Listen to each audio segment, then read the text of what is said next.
नमस्कार, संसद समाचार में आपका स्वागत है। मैं हूं चंद्रशेखर जोशी और आइए सबसे पहले बात करते हैं लोकसभा की।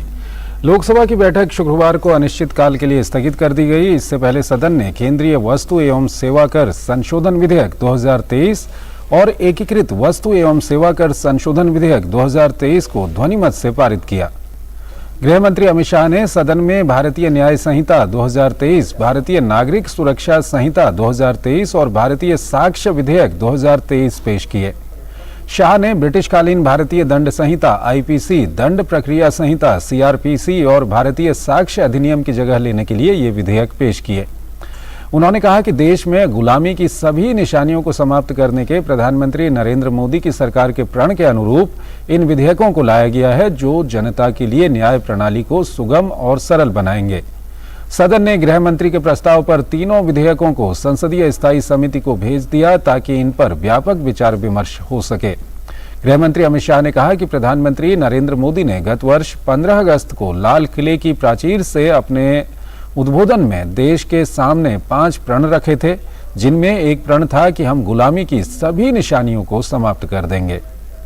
उन्होंने कहा कि प्रधानमंत्री नरेंद्र मोदी ने 2019 में ही हम सबका मार्गदर्शन किया था कि अंग्रेजों के बनाए हुए जितने भी कानून हैं उन पर सोच विचार और चर्चा करके उन्हें आज के समय के अनुरूप और भारतीय समाज के हित में बनाया जाना चाहिए। वहीं से ये प्रक्रिया शुरू हुई। शाह ने कहा कि ये कानून अंग्रेज शासन को मजबूत करने एवं उनकी रक्षा के लिए उन्होंने बनाए थे। उन्होंने कहा कि इनका उद्देश्य दंड देना था, न्याय देना नहीं था। गृह मंत्री ने कहा कि सरकार लंबे विचार विमर्श और मंथन के बाद तीनों नए विधेयक लेकर आई है और इनके माध्यम से भारत के नागरिकों को संविधान में प्रदत्त सारे अधिकारों का संरक्षण किया जाएगा।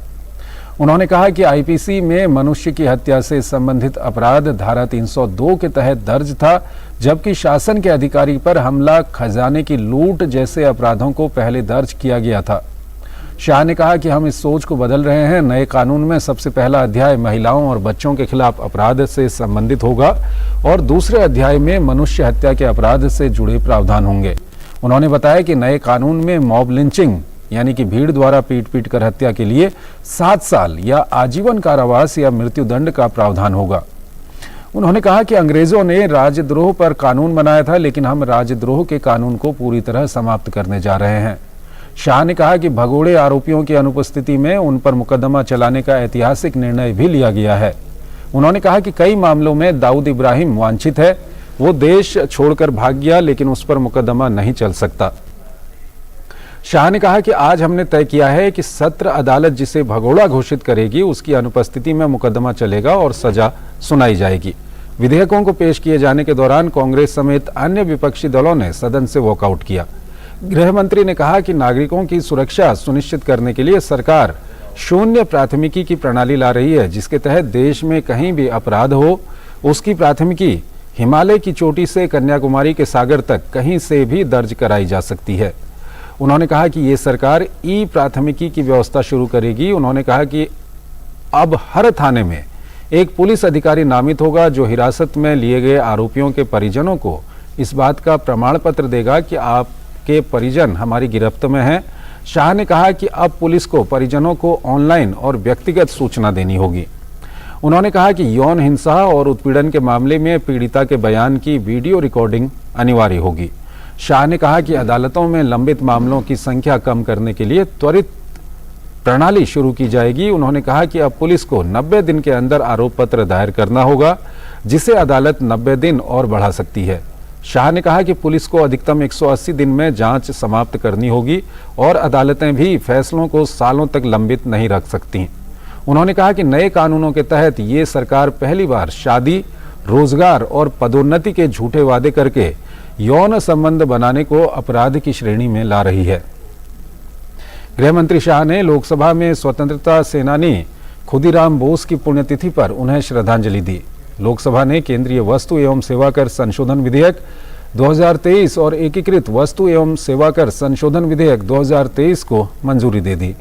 इसके माध्यम से ऑनलाइन गेमिंग, कैसीनो और घुड़दौड़ क्लबों में दांव पर लगाई जाने वाली पूरी राशि पर 28% कर लगाने के लिए जीएसटी वस्तु एवं सेवा कर कानूनों में बदलाव का प्रस्ताव किया गया है।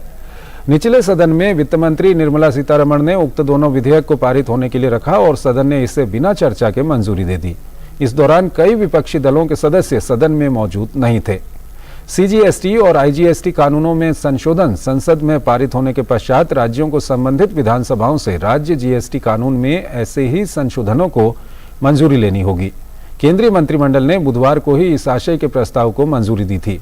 इससे पहले जीएसटी परिषद ने केंद्रीय जीएसटी, सीजीएसटी और एकीकृत जीएसटी, आईजीएसटी अधिनियमों में संशोधन को पिछले सप्ताह मंजूरी दी थी। लोकसभा अध्यक्ष ओम बिरला ने निचले सदन की कार्यवाही को अनिश्चितकाल के लिए स्थगित करने की घोषणा से पहले बताया कि सत्र के दौरान 17 बैठक हुई, जिनमें 44 घंटे 13 मिनट कामकाज हुआ। उन्होंने कहा कि मानसून सत्र में लोकसभा की कार्य उत्पादकता करीब 46% रही। बिरला ने कहा कि सत्र के दौरान लोकसभा में कांग्रेस सांसद गौरव गोगोई ने सरकार के खिलाफ अविश्वास प्रस्ताव पेश किया था और इस पर 19 घंटे 59 मिनट चर्चा हुई और 60 सदस्यों ने इसमें हिस्सा लिया। उन्होंने कहा कि ये प्रस्ताव अस्वीकृत हो गया। इस पर चर्चा 8 अगस्त, 9 अगस्त और 10 अगस्त को हुई। बिरला ने बताया कि सत्र के दौरान 20 सरकारी विधेयक पेश हुए और 22 विधेयक पारित किए गए। उन्होंने बताया कि इसमें 50 तारांकित प्रश्नों के मौखिक उत्तर दिए गए और शेष तारांकित प्रश्नों के उत्तर सभा पटल पर रख दिए गए। 9 अगस्त को सभी तारांकित प्रश्नों के मौखिक उत्तर दिए गए। बिरला ने बताया कि सदन में नियम 377 के अधीन 361 प्रतिवेदन प्रस्तुत किए गए। सदन में सरकारी कार्य के बारे में संसदीय कार्य मंत्री द्वारा 3 वक्तव्य रखे गए। सत्र के दौरान कुल 1209 पत्रों को सभा पटल पर रखा गया। अध्यक्ष के अनुसार संसद की स्थायी समितियों ने 65 प्रतिवेदन प्रस्तुत किए। संसद का मानसून सत्र 20 जुलाई से शुरू हुआ था। सत्र के दौरान गैर सरकारी सदस्य कार्य के संबंध में 4 अगस्त शुक्रवार को गैर सरकारी सदस्यों द्वारा विभिन्न विषयों से संबंधित कुल 134 विधेयक पेश किए गए। लोकसभा अध्यक्ष ने बताया कि 31 जुलाई को मलावी गणराज्य की नेशनल असेंबली की अध्यक्ष कैथरीन गोटानी हारा के नेतृत्व में भारत यात्रा पर आए संसदीय शिष्टमंडल का सदन द्वारा स्वागत किया गया। बिरला ने सदन की कार्यवाही में योगदान देने के लिए सभी का आभार जताया। सदन में इस दौरान प्रधानमंत्री नरेंद्र मोदी, रक्षा मंत्री राजनाथ सिंह, गृह मंत्री अमित शाह और केंद्र सरकार के कई अन्य मंत्री मौजूद थे। विपक्षी दलों के अधिकतर सदस्य सदन में मौजूद नहीं थे। और आइए अब बात करते हैं राज्यसभा की। राज्यसभा के सभापति जगदीप धनखड़ ने शुक्रवार को आम आदमी पार्टी के राज्यसभा सांसद राघव चड्ढा को राज्यसभा से सस्पेंड कर दिया। उन पर 5 विभिन्न दलों के सांसदों ने विशेषाधिकार हनन का मामला पार्लियामेंट की प्रिविलेज कमेटी के समक्ष दर्ज कराया है। कमेटी के पास शिकायतें विचाराधीन हैं। उसके बाद ही राघव चड्ढा ने मीडिया से बातचीत करते हुए गुरुवार को अपना बचाव किया, जिसे संसदीय प्रावधानों के हिसाब से विशेषाधिकार का मामला जब कमेटी के पास पेंडिंग हो तब सार्वजनिक रूप से उस पर टीका टिप्पणी करना या उस पर खुद का बचाव करना नियमों का उल्लंघन माना गया है। बीजेपी संसदीय दल के नेता सस्मित पात्रा, भाजपा के नरहरि अमीन, सुधांशु त्रिवेदी, फांगनोन कोन्याक और अन्ना द्रमुक के थम्बीदुरई का दावा है कि दिल्ली सेवा विधेयक को उनकी सहमति के बिना सेलेक्ट कमेटी को भेजने के प्रस्ताव पर उनके नाम का उल्लेख किया गया था। इस विवाद के सामने आते ही राज्यसभा के उपसभापति ने आश्वासन दिया कि इसकी जांच कराई जाएगी। इसी के बाद मामला विशेषाधिकार समिति को भेजा गया है। आम आदमी पार्टी के राज्यसभा सांसद राघव चड्ढा और संजय सिंह के खिलाफ सदन के नेता पीयूष गोयल ने सस्पेंशन का मोशन मूव करते हुए कहा कि दोनों नेताओं ने संसदीय परंपराओं, नियमों की ही केवल अनदेखी नहीं की बल्कि सदन के बाहर सदन का मजाक भी बनाया। सदन के नेता ने राघव चड्ढा द्वारा पूर्व में भी ऐसी टिप्पणियों का सभापति को याद दिलाते हुए कहा कि संजय सिंह के खिलाफ जब उनके अमर्यादित आचरण के खिलाफ कार्रवाई की सिफारिश सदन ने की तब भी राघव चड्ढा मीडिया में गलत बयानी कर ये बता रहे थे कि संजय सिंह को सवाल पूछने से रोकने के लिए उन पर कार्रवाई की गई, जबकि हकीकत में ये था कि संजय सिंह एक के बाद एक लगातार संसद के भीतर ऐसे कदम उठा रहे थे जिससे संसदीय परंपरा और नियम दोनों को नुकसान पहुंच रहा था। उन्होंने कहा कि साथ ही सांसदों के खिलाफ एक्शन के लिए ऐसे मोशन मूव करना वाकई में उन्हें अच्छा नहीं लग रहा। उन्हें इस बात का दुख हो रहा है, लेकिन उच्च सदन की गरिमा को बनाए रखने के लिए सदन को फैसला लेना पड़ेगा। संजय सिंह के आरोप के विषय पर बोलते हुए उन्होंने कहा कि उनके खिलाफ पहले से ही विशेषाधिकार समिति के पास मामला लंबित है। उसके बाद भी वो कभी सभापति के चेयर पर कागज फेंकते हैं, कभी वेल में आकर नारेबाजी करते हैं, सभापति के चेयर को चैलेंज करते हैं। उन्होंने कहा कि संजय सिंह के सस्पेंशन की घोषणा के बाद भी वो सदन से बाहर नहीं गए। उपसभापति हरिवंश ने उन्हें बार बार सदन से बाहर जाने का आग्रह किया, उसके बाद भी वो नहीं गए।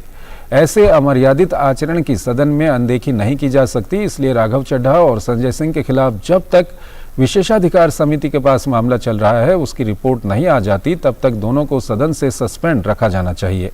दोनों नेताओं के खिलाफ बेहद सख्त भाषा का इस्तेमाल करते हुए पीयूष गोयल ने कहा कि ऐसे कृत्य को टाला नहीं जा सकता। सदन के नेता के मोशन को स्वीकार करते हुए सभापति जगदीप धनखड़ विपक्षी नेताओं पर जमकर बरसे। उन्होंने कहा कि मानसून सत्र के पहले दिन से मणिपुर पर चर्चा की विपक्ष की मांग स्वीकार कर ली गई। चर्चा की लिस्टिंग भी हो गई थी, उसके बाद भी विपक्ष अपने देश की जनता के प्रति अपने संवैधानिक अधिकारों का प्रयोग करने के बजाय हो हंगामे में सदन के 44 घंटे 58 मिनट बर्बाद कर चुका है। उन्होंने दर्द के साथ कहा कि जिस तरह से लोकसभा में प्रधानमंत्री और गृह मंत्री ने मणिपुर पर चर्चा कर सदन के मार्फत देश को वस्तु स्थिति से अवगत कराया, उसी तरह से राज्यसभा में भी चर्चा हो सकती थी। हमने अपनी विशेष शक्ति का उपयोग करते हुए ये भी घोषणा की थी कि चर्चा 2.5 घंटे के लिए बाध्यकारी नहीं होगी, उसके बाद भी चर्चा होने नहीं दिया गया। विपक्ष के अड़ियल रुख की वजह से राज्यसभा से मणिपुर मामले में हम कोई भी मैसेज देने में नाकामयाब रहे। सभापति ने हंगामा करने वाले सांसदों को खबरदार करते हुए कहा कि वेल में आना, नारेबाजी करना, सभापति के चेयर को आंखें दिखाना, ऐसा करने से न केवल सदन की गरिमा को ठेस पहुंचती है बल्कि सदन का कीमती समय जाया होता है। देश के टैक्स पेयर्स के करोड़ों रुपए की बर्बादी होती है। इसके पहले लोकसभा से पारित सेंट्रल जीएसटी संशोधन विधेयक 2023 को केंद्रीय वित्त मंत्री निर्मला सीतारमण ने सदन के समक्ष रखा, जिसे ध्वनिमत से पारित कर दिया गया। राज्यसभा से 18 अगस्त को सेवानिवृत्त हो रहे सांसदों को भविष्य के प्रति शुभकामनाएं देते हुए सभापति ने आश्वस्त किया है कि उनके रिटायरमेंट के बाद भी अगर वो किसी काम से दिल्ली प्रवास पर आते हैं तो उनके ठहरने का इंतजाम वेस्टर्न कोर्ट में सचिवालय द्वारा सुनिश्चित किया जाएगा। रिटायर हो रहे 9 सांसदों में से विभिन्न दलों के 5 सांसद फिर से चुनकर राज्यसभा में रहेंगे, जबकि शेष 4 सांसद अपने अपने क्षेत्रों में जन सेवा के कार्य करेंगे। मानसून सत्र के आखिरी दिन सत्रावसान से पहले में मीडिया कर्मियों को खासतौर पर ताकीद करते हुए सभापति ने कहा कि विपक्षी दल हंगामा करें, सदन की कार्यवाही बाधित करें, अपने संवैधानिक दायित्वों का निर्वहन न करें। उन पर जिम्मेदारी फिक्स करने के बजाय मीडिया में जब ऐसी रिपोर्टिंग होती है कि विपक्षी दलों की अनुपस्थिति में विधेयक पारित किए गए तो मुझे दुख होता है। विपक्षी दलों की गैर हाजिरी पर मीडिया को सवाल उठाने चाहिए। देश के प्रति, जनता के प्रति विपक्ष को जिम्मेदार बनाना चाहिए।